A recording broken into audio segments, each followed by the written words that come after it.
Hello everyone. So last दो class में हम लोगों ने न्यू सिलेबस का मॉडल क्वेश्चन पेपर या फिर एमटीपी कह लो, हम लोगों ने डिस्कशन किया था उसमें। ठीक है, आज जो हम लोग हैं ओल्ड सिलेबस का डिस्कस करने वाले हैं, बट एक चीज़ ध्यान में रखो, तीनों ही वीडियो आपको पूरा पूरा देखना है। अगर ओल्ड वाले बच्चे हैं आपको भी, न्यू वाले हैं आपको भी। ठीक है, इस पेपर में भी बहुत सारा कुछ एक ऐसा क्वेश्चन है जो हमने वहाँ पर डिस्कस अभी जस्ट किया था कुछ दिन पहले, अभी एक आध दिन पहले हमने डिस्कस वहाँ पर भी किया था।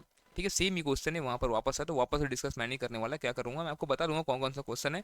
आपको क्या करना है, आपको वहाँ पर एक बार चेक कर लेना है। आई थिंक एमटीपी नंबर 2 में था उसमें। ठीक है ना, चलो।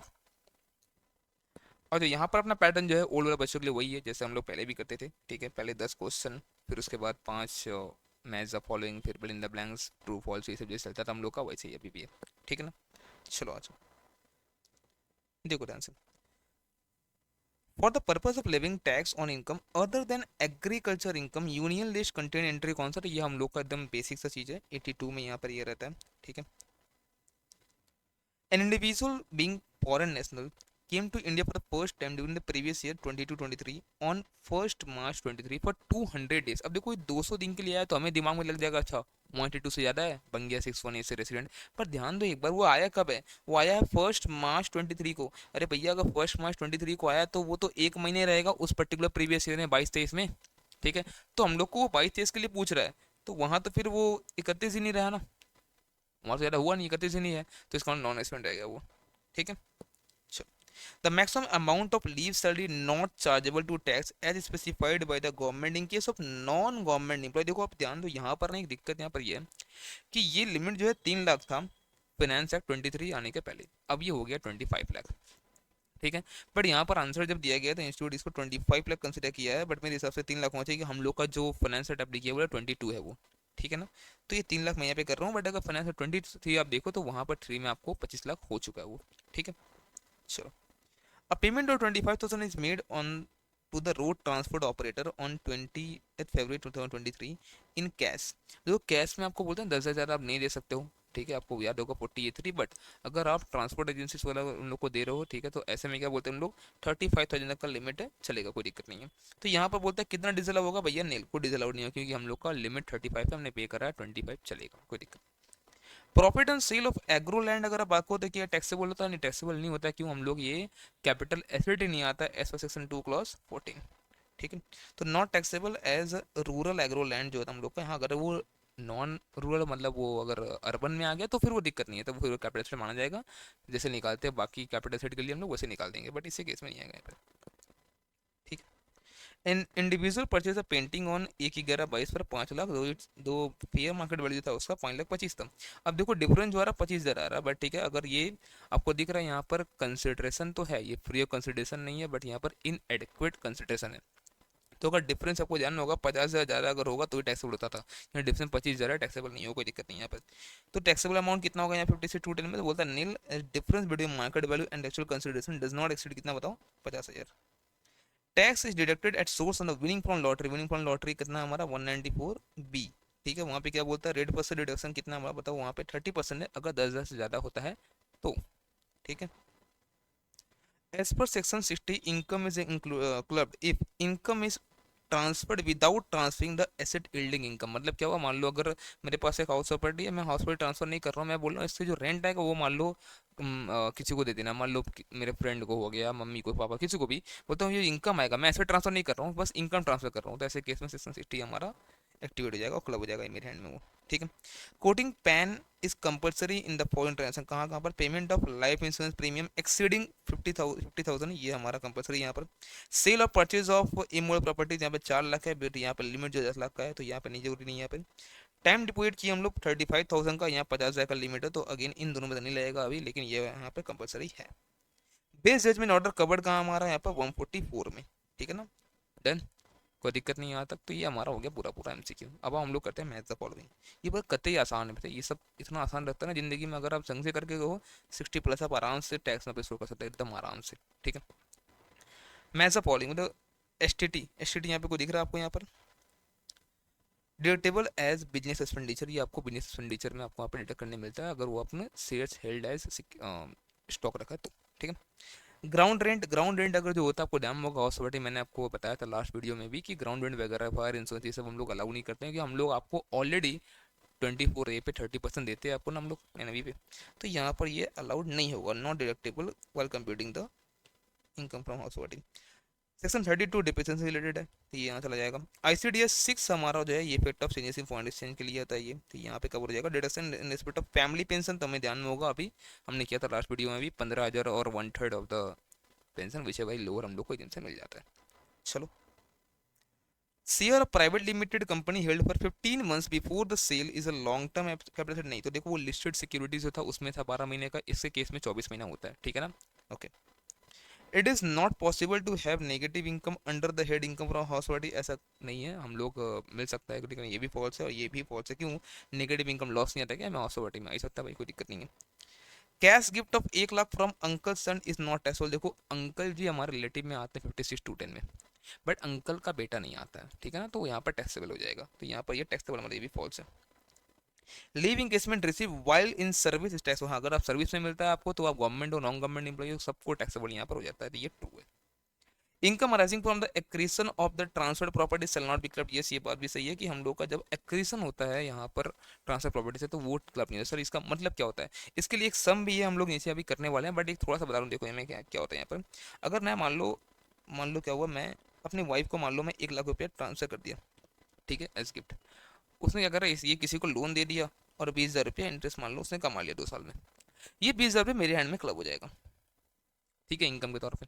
अब क्या हुआ, ये 1 लाख और ये पूरा 20, 1,20,000 क्या करा उसने, ये 1,20,000 से मान लो कहीं डिबेंचर वगैरह परचेस कर लिया, अब उस पर 10% का मान लो इंटरेस्ट मिलता है, तो देखो जो ये 1 लाख होगा ना, 1 लाख इस पे अभी जो इनकम आ रहा है वो मेरे हैंड में क्लब होगा, लेकिन जो ये 20,000 रुपया, ये इसको बोलते हैं एक्रीशन होना, ये 1 लाख था, 1,20,000 हुआ, जो 20,000 बढ़ा ना, अब जो 10% जो मिला है, 1 लाख पे 10% वो अभी मेरे हैंड में क्लब होगा, लेकिन जो 20,000 पे 10% है ना वो अब मेरे हैंड में क्लब नहीं होगा, ठीक है ना। चलो done, fill in the blanks.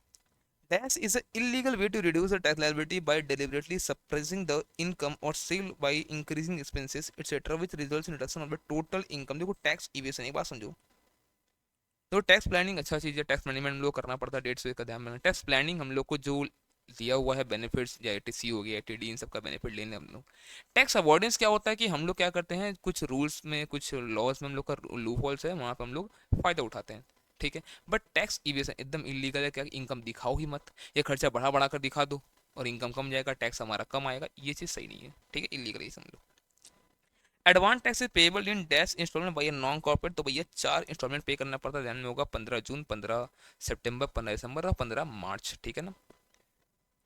The quantum of deduction on 80U, अगर 80U मतलब क्या, SSC खुद अगर बीमार अगर होता है, ठीक है, तो सीवियर डिसेबिलिटी, अब सीवियर डिसेबिलिटी अगर होता है, देखो सीवियर डिसेबिलिटी अगर हुआ तो 1,25,000, नहीं तो नॉर्मल ने 75,000 हम लोग को यहाँ पर मिल जाता है, ठीक है।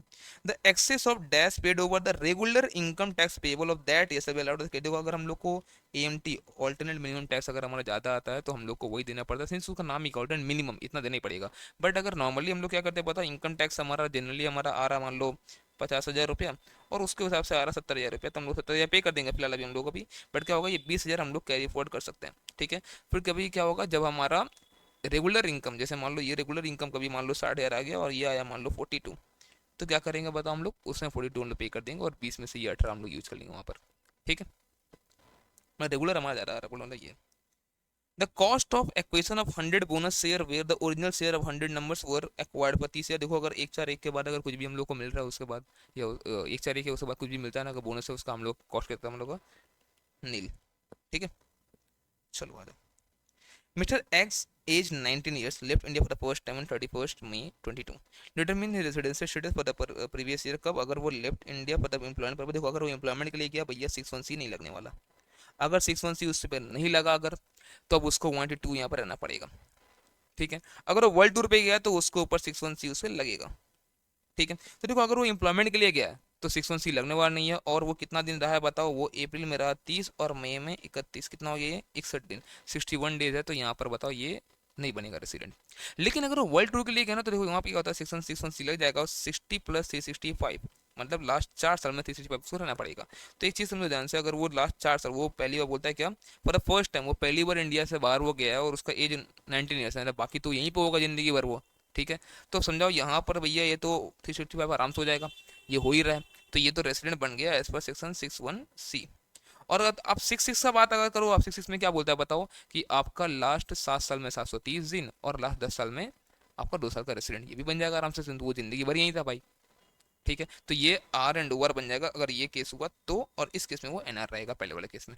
ठीक है, सोल्यूशन यहाँ पे दे रखा है, इसलिए मैंने बनाया नहीं अलग से अब, क्योंकि ये इंस्टीट्यूट दे रखा, तो आप देख सकते हैं यहाँ पर। Are owns 2 house of both of which are occupied for residential purpose। देखो यहाँ पर ना ये क्वेश्चन फ्रेम ही गलत हुआ है यहाँ पर, ठीक है, इसलिए मैं पता नहीं क्या है ये। पहले क्या होता था, पहले हम लोग को ना एक ही हाउस प्रॉपर्टी हम लोग को एज सेल्फ प्रॉपर्टी अलाउड था, सेल्फ अकॉर्ड प्रॉपर्टी, बाकी दूसरा हम लोग को लेटर मानना पड़ता है। लेकिन अब क्या हुआ, 2 हाउस अलाउ हो चुका। हाँ, अभी भी क्या है, 2 हाउस भले अलाउ हुआ, बट मैक्सिमम जो डिडक्शन हम लोग कर सकते हैं इंटरेस्ट ऑन लोन 24B में, वो अभी भी 2 लाख ही है, दोनों घर को मिलाकर। बट 2 घर तो अलाउ है कम से कम ना। ठीक है, ऐसा नहीं है कि दूसरा घर को हम डिन टू लेटर मान लेंगे, बट ये जो क्वेश्चन है ये पुराना क्वेश्चन उठाया वहीं से छाप दिए लोग और कुछ नहीं। तो यहाँ पर लोग क्या मान ले, है तो दोनों, देखो है दोनों ही सेल्फ ऑक्युपाइड, ठीक है ना, दोनों ही सेल्फ ऑक्युपाइड यहाँ पर रेसिडेंशियल पर्पज है। लेकिन ये लोग क्या मान लिया बताओ, इसको एक को माना है रेसिडेंशियल, दूसरा को माना है क्या पता है deemed to be let out. तो ये ठीक है, ये अब आएगा तो 3 घर वाला आएगा एग्जाम में, अगर आपको आए तो उसमें क्या होता है, 3 घर वाला आया तो हम लोग क्या करेंगे, आसान पता क्या होता है, कि एक काम करो, आप तीनों को लेटर मान के आप इनकम एक बार निकाल लो, और फिर ऑप्शन ऑप्शन खेलो। ठीक है, कि ऑप्शन 1 हम लोग क्या मानते हैं, 1 and 2 self occupied, third let out, या फिर अलग अलग combination 1 and 3 self occupied, 2 let out, ऐसे करके देख लो आप, जिसमें जिससे सबसे कम जहाँ पे इनकम आएगा हम लोग वही चूज हम लोग करेंगे। डन ना, चलो इसको अब करना अब यहाँ पे। नेक्स्ट, ये सैलरी का अच्छा समय का यहाँ पे, एकदम मतलब बहुत आसान सा समय। मिस स्तुति has the following salary structure, क्या क्या है, बेसिक सैलरी सब 15,000 पर मंथ है, ठीक है, इंटू 12 फुल्ली टैक्सेबल। डीए है नॉट फॉर मी, देखो जब एग्जाम में नहीं बताता तो आप एजम्पशन ले सकते हो, आपके ऊपर है, लेकिन अगर बता दिया तो फिर नेता नहीं बनना।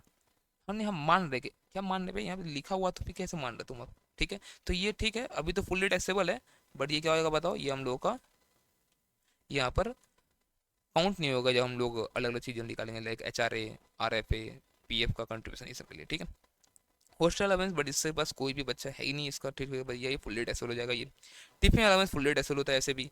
ट्रांसपोर्ट अलाउंस देखो पहले कुछ था छूट वगैरह, बट अब सिर्फ हैंडी का वाले लोग कहते हैं भैया ये फुल्ली टैक्सेबल है ये भी। बोनस भी फुल्ली टैक्सेबल है, कमीशन भी फुल्ली टैक्सेबल है। फ्री रिफ्रेशमेंट, देखो रिफ्रेशमेंट जो मिलता है ऑफिस में, चाय बिस्कुट नाश्ता ये सब कुछ भैया ये सब एग्जाम्प्ट है, कोई दिक्कत नहीं, एग्जाम्प्ट ये सब। Mobile phone facility, laptop facility, computer facility, ये सब कुछ हमारा एग्जाम्प्ट होता है ये सब। ठीक है, CS provided with RFA owned by employer in Kolkata. ठीक है, तो पॉपुलेशन आप समझ ही लो, आराम से 22 लाख के ऊपर है तो 15% ले लेंगे हम लोग सैलरी का। The house was allotted to her with effect from 1/5/22, but वो ऑक्यूपाई देखो कब से कर पाई है, ऑक्यूपाई किए 1/6/22। और ये कहाँ से लेना है, एक ध्यान रखना, अगर उसको मिला है, अगर ऑक्यूपाई बाद में किए ना, अगर तो जहाँ से ऑक्यूपाई किए वहीं से होगा।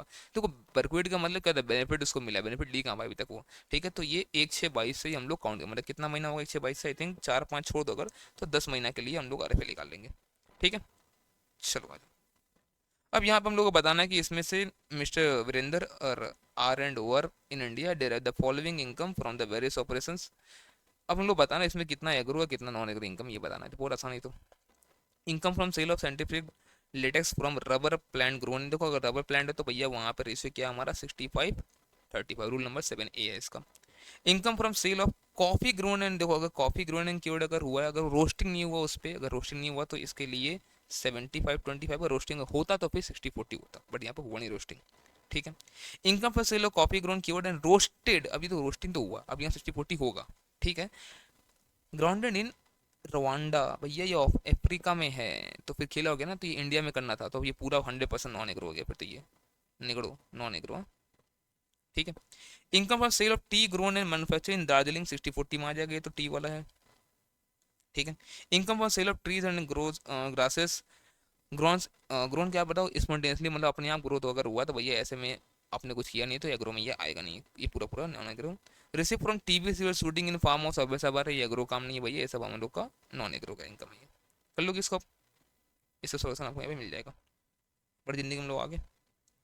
चलो आज 4 का ए, Mr. Siddhanta has a residential house property taxable under section 22. Such property is acquired on 12/8/5 for 2 lakh. Okay. The property sold on 1/3/23 पर 25 lakh. He acquired another residential house on 31/3/23 पर 17 लाख फॉर सेल्फ ऑक्यूपेशन। देखो उसके पास था भी क्या, रेसिडेंशियल हाउस, बेचा भी residential house, खरीदा भी है नया हाउस।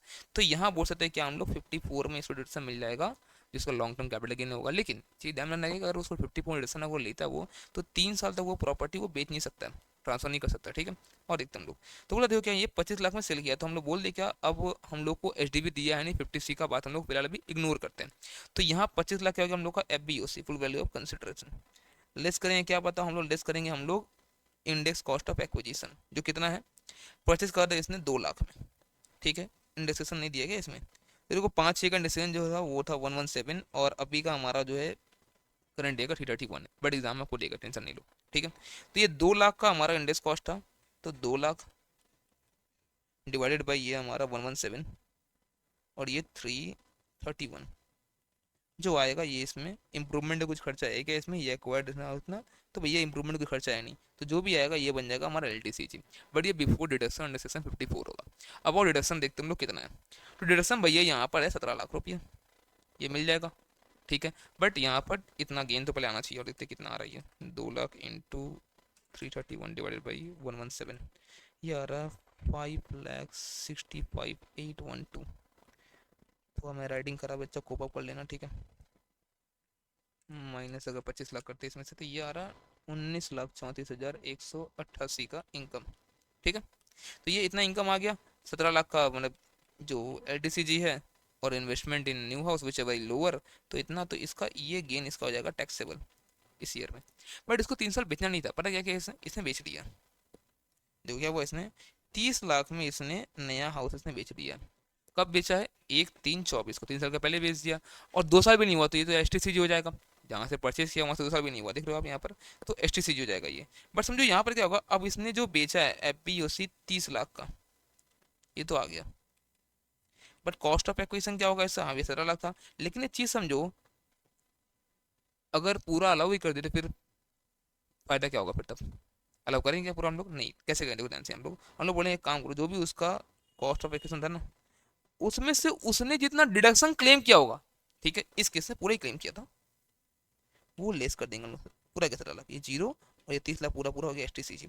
मान लो अगर ऐसा होता कि मान लो यहाँ पर LTCG जब ओरिजिनली जब आया था वो आता मान लो 5 लाख रुपया, और उसने नया घर जो खरीदा वो खरीदा 17 लाख का, डिडक्शन तो भैया 5 लाख ही मिलता फिर, है ना, ऐसा 5 लाख ही मिलता। और अब अगर सेल करता तो 30 लाख का FBOC, और 17 का करता, इसने 5 उसने डिडक्शन ऑलरेडी क्लेम कर रखा है, तो आज यहाँ 12 कॉस्ट हम लोग मानते, बट यहाँ पे पूरा का पूरा ही डिडक्शन क्लेम किया हुआ था, तो यहाँ पर आज उसका कॉस्ट क्या हो जाएगा बताओ, original cost 17 lakh minus deduction claimed earlier जो भी 17 लाख ही था, तो पूरा का पूरा हम लोग का ये छूट जाएगा। तो यहाँ 30 लाख क्या होगा बताइए यहाँ पे STCG, ठीक है।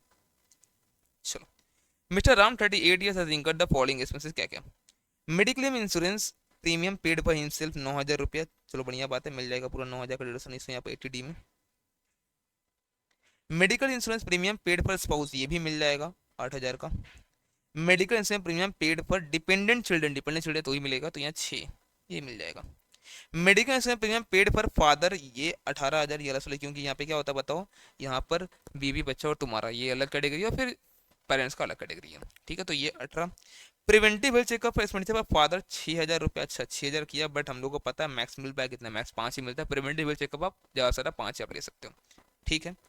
प्रिवेंटिव हेल्थ चेकअप पर एक्सपेंडिचर पर हिमसेल्फ पेड इन कैश, ठीक है। तो देखो आप नॉर्मली अदर देन कैश ही आपको पे करना रहता है, अगर आप कैश में पे करो नहीं मिलेगा, लेकिन प्रिवेंटिव हेल्थ चेकअप का पैसा आप कैश में दे सकते हो, कोई ऐसा आपत्ति नहीं है। आप चाहो तो नेट बैंकिंग मतलब यूज कर लो आप ऑनलाइन मोड, लेकिन कैश भी दोगे तो चलेगा, कोई दिक्कत नहीं, प्रिवेंटिव हेल्थ चेकअप के लिए बस, और कुछ नहीं, ठीक है। तो ये 4,000 रुपया। अब देखो 6, 4, 10 आपने खर्च करा है, बट मैक्स आपको ही पता है कितना मिलने वाला, 5 ही मिलने वाला है। तो अगर चीज़ें देखो, अगर 9, 8, 17 और 6, 23 आपका खुद मन आप लोग का जो कैटेगरी था, एक बीवी बच्चा और हस्बैंड जो आपका था मतलब वो वाला, उसमें 23 आपने क्लेम ऑलरेडी कर रखा, तो आप मैक्सिमम एक काम करो 2 और क्लेम कर लो, तो 25 आपका हो गया यहाँ पर। और पेरेंट्स वाले में 18 क्लेम किया हुआ है, प्लस अब यहाँ से आप मैक्सिमम 3,000 ही आप ले सकते हो, उससे ले पाओगे नहीं, क्योंकि क्यों 3,000 ले पाओगे सर, ऐसा क्यों बोल रहे हैं, क्योंकि यहाँ पे आपने 2,000 ऑलरेडी आपने क्लेम कर लिया है ना। प्रिवेंटिव कल्चर का मैक्सिमम कितना मिलता है 5, वापस देखो यहाँ पे क्या हुआ, आप लोगों का खुद का हुआ है एक कैटेगरी 23, और पिताजी वाला 18, पेरेंट्स वाला 18, अब क्या हुआ, प्रिवेंटिव हेल्थ चेकअप खुद के लिए दिया आपने 4, बट मैक्सिमम बताओ कितना मिल पाएगा आपको, 2 ही मिल पाएगा, सिंस आपका लिमिट जो है 25,000 है। ठीक है। अब पिताजी वाला आपका 6,000 है, पेरेंट्स वाला। अब वो 6,000 में मैक्सिमम तो 5 ही मिल पाएगा, बट वो 5 भी सबको मिलाकर, वो अलग से 5 नहीं है कि इस वाले में 5, इस वाले में 5 अलग से मिलेगा, वो 5 सबको मिलाकर है भाई। बात समझ में आ रहा है क्या? तो आप ऑलरेडी 2 आप ऑलरेडी यहाँ क्लेम कर चुके हो, तो आप यहाँ से आपको सिर्फ 3 ही आपको यहाँ पे एलिजिबल होगा। तो ये 21 और आपका ये 25 दोनों मिलाया कितना होता है, 46 का आप क्लेम कर सकते हो डिडक्शन अंडर सेक्शन 80D। ठीक है, डन। ये क्वेश्चन हमने डिस्कस किया था लास्ट क्लास में, जो हमारा एमटीपी, जो सेकंड वाला एमटीपी है ना, उसका उसका वीडियो आप एक बार देख लो। ठीक है ना, वहाँ आपको मिल जाएगा इसी प्लेलिस्ट में, जिस प्लेलिस्ट में आप देख रहे हो उसी प्लेलिस्ट में आपको मिल जाएगा, उसका भी आप एक बार चेक कर लो। ठीक है, उसको ये सेम सवाल है, सेम सवाल, ठीक है, डेटा भी चेंज नहीं है, एकदम सेम है। आ जाओ। Mr. X gifted 1,000 shares of a non-domestic company worth ₹6 lakh acquired on 15 March 2022 to Mrs. X out of natural love and affection। देखो नेचुरल लव एंड अफेक्शन जो है ना, वो हम लोग का एडेक्वेट कंसिडरेशन नहीं माना जाता, पहला बात, ये तो गिफ्ट है। ठीक है। On 15/4/22, on 31/1/23 Mrs x receive dividend 60,000 on such shares in India. On 1/3/23 Mrs x sold such share for 10 lakh and receive consideration in India. अब एक चीज समझो ध्यान से, एक चीज ध्यान समझना, यहाँ पर जो भी यहाँ पर सेल हुआ शेयर, उससे जो इनकम आ रहा है, जो डिविडेंड आ रहा है, ये सब कुछ क्लब हुआ किसके हैंड में, मिस्टर एक्स के हैंड में क्लब हो जाएगा। वहां तक तो ठीक था। अब मैंने आपको बताया, जो एक्रीशन होगा इनकम का, उससे फिर कुछ अगर इनकम आया तो वो क्लब नहीं होगा, आपको ये ध्यान देना है। अब वो निकलेगा कैसे, निकालना कैसे है उसको, वो हम लोग यहाँ पर समझेंगे सम के थ्रू। ऐसे समझ लो और देखते हैं हम लोग। वो तो आप क्या देखो यहाँ पे कि पहले तो ये जो सेल हुआ है, ठीक है, कितना का प्रॉफिट हुआ, 6 लाख का था और 10 लाख यहाँ पर LTCG शॉर्ट टर्म ही है, तो भैया 4 लाख का ये और 60,000 डिविडेंड, ये दोनों ही क्लब हो जाएगा किसके हैंड में बताओ, मिस्टर एक्स के हैंड में। बट अब देखो, अब अगर आप ध्यान दो तो मिसेस एक्स के पास 10,60,000 रुपया है, जिसमें ओरिजिनल जो आया था वो 6 लाख वाला है, और 4,60,000 जो है एक्रीशन वाला है। अब इस पे जो भी इनकम आएगा वो क्लब नहीं होगा, बट 6 लाख पे जो आएगा वो क्लब हो जाएगा, और ये वाला क्लब आपका यहाँ पर नहीं होगा। ठीक है। अब इसने क्या कर रहा है, पूरा का पूरा 10,60,000 एक हाउस प्रॉपर्टी में लगा दिया है। ठीक है ना, वहां से क्या बोला, रेंट एक्रू हुआ इन द प्रीवियस ईयर 53,000। अब देखो रेंट है 53,000, ठीक है, तो पहला बात तो इनकम निकाल लो पहले। तो 53 में इनकम कितना हो, 30% घटा दो, 53 का 70% ऐड कर लो, कितना आ रहा, ये रहा 37,100। अब 37,100 कितना रुपया पाया, इनकम आया, ये इनकम आया 10,60,000 रुपये। ये समझ में आ रहा है, ये 37,100 ये पूरा 10,60,000 आया है। तो ये इसमें से इसके हैंड में कितना जाएगा, 37,100 में से 10,60,000 डिवाइड ये यहाँ पर 6 लाख, और वैसे यहाँ पर 4 lakh divide by 10,60,000, sorry 4,60,000। Done, clear है ये चीज। तो इस तरह से हमें निकालना पड़ता है। और एक तो और क्या है, case B, a newly formed partnership firm and contributed initial capital, interest received taxable portion on such contribution 13,250 and share पर देखो, शेयर ऑफ प्रॉफिट जो हुआ सेक्शन 10(2)(a) में हो जाता है वो एग्जेंट, उसका बात छोड़ दो। एंड जो भी 40B में अलाउ होता है फर्म को, जो भी 40B में अलाउ होता है फर्म को, उतना पोर्शन जो वहां पर अलाउड है ना, उतना पोर्शन पार्टनर के हैंड में टैक्सेबल होता है। और ये हम लोग पढ़ते हैं कहाँ बताओ, हम लोग को सेक्शन 28 ही बताता है पीजीपी में, कि जो आपको इंटरेस्ट एंड रेमुनेशन जैसे मिलता है आपको, ये सब टैक्सेबल तो होगा। चलो ठीक है, अब ये टैक्सेबल होगा, बट टैक्सेबल कैसे होगा, अगेन इसी रेशियो में टैक्सेबल होगा, दोनों के हैंड में, ये रेशियो में। क्लियर है, 60 और 46। ओके। फिर बोलता है कि न्यूली स्टार्ट प्रोवाइडर से बिजनेस कंट्रीब्यूटेड कैपिटल प्रॉफिट हुआ इसमें इतना, अगेन आप बांट लोगे। तो ये जो भी है आपको ध्यान ये देना कि ये पूरा क्वेश्चन का मतलब यहाँ पर यही है, जो हम लोग हैं MCQ छोटा सा एक यहाँ पे देखो, यहीं पे था ना, ट्रू फॉल्स में था आई थिंक, यहाँ पर कहीं पे। अच्छा भाई, ये वाला चीज, ये आई थिंक आपको पूरा क्लियर हो गया कि वो जो एक्रेशन हुआ इनकम का, वो 4,60,000, उस पर कुछ इनकम अगर आ रहा है तो अब वो टैक्सेबल, मतलब वो अब क्लब नहीं होगा, टैक्सेबल तो होगा, वो क्लब नहीं होगा।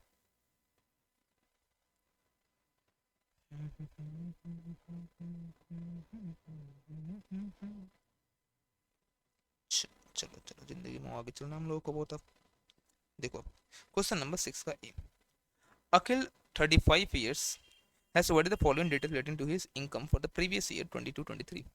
क्या बताता है, इनकम फ्रॉम बिजनेस है 15 लाख का, income from saving bank interest, ठीक है ये भी हमारा इनकम में आईएफओएस में आ जाएगा। इंटरेस्ट ऑन पीपीएफ ये तो एग्जेम्प्ट होता है, छोड़ दो इसको। इन्वेस्टमेंट इन पीपीएफ ये तो हमारा 87 मिलेगा, और ध्यान में रहेगा सेविंग बैंक का इंटरेस्ट है, ये क्या है बताओ, ये हम लोग का सीनियर सिटीजन नहीं है, तो 80 टीटीए लग जाएगा इसके ऊपर, और इसको 10,000 का डिडक्शन इसको भी यहाँ पर मिल जाएगा टीटीए में, ठीक है। Were required to compute is tax liability and advise him whether he should opt for alternate tax regime. देखो अब वो ऑल्टरनेट टैक्स रिजीम में जाए या ना जाए ये आपको बताना है, कि देखो ऑल्टरनेट टैक्स रिजीम में अगर हो गया तो उसको ये 80C और 80TA उसको वहाँ पर नहीं मिलने वाला है, तो दोनों इनकम दोनों पे टैक्स निकालें, जहाँ पे कम आएगा वो बता देंगे हम लोग, ठीक है। तो ये तो बहुत आसान है, कर लोगे।